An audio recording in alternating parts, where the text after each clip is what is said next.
What do Matoran eat? Well, let's take a look at Onu Koro today. Onu Koro is a subterranean society of mostly miners. They have, by far, the biggest wahi of all, which is very badly depicted on every map of Matanui.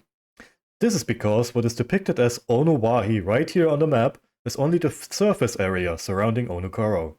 On multiple occasions, it is explained that basically every subterranean area of the island is considered a part of Onu Wahi.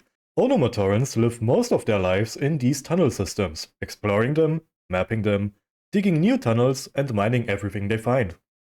But what can you eat underground? There's close to no sunlight, making vegetation a rarity.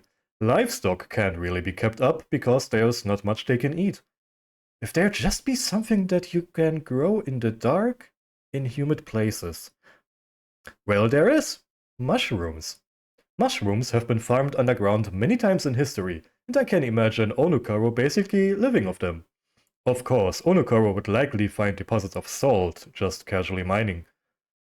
They could also receive a series of dried herbs delivered to them by their fellow Matoran from other Koros. And oil. I've been avoiding it until now, but this time there's no way out. I'm going to add oil to this dish. I'm sure that every Koro would have access to any form of fat, be it rinsed mahi fat, pressed from seeds, or, I don't know, mineral oil in the case of Onu Koro. Further, you can almost always find insects in underground tunnels, which are a good source of protein. I don't have any insects, and I'd rather not hunt for spiders in my basement, but I have some leftover mahi meat. So let's just say that we just recently got a shipment of dried mahi meat from our friendly neighbors at Pokoro. Let's get cooking.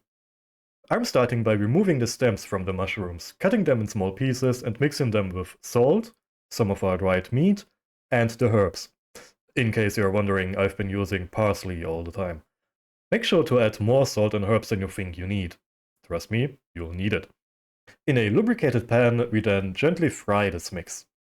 After filling the fried mushroom meat mix into the remaining mushroom caps, I put them into an oven-proof container, cover them, and let them bake.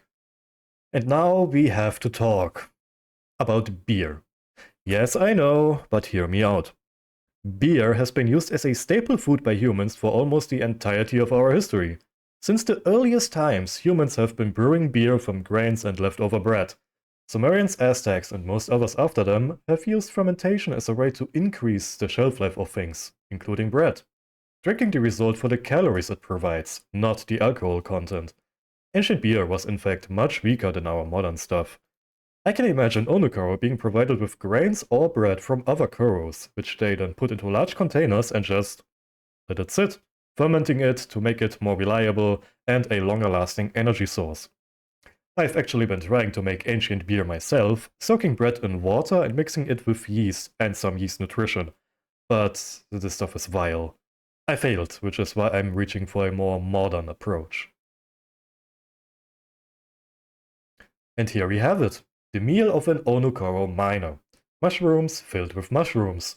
And a cup of beer. How is it?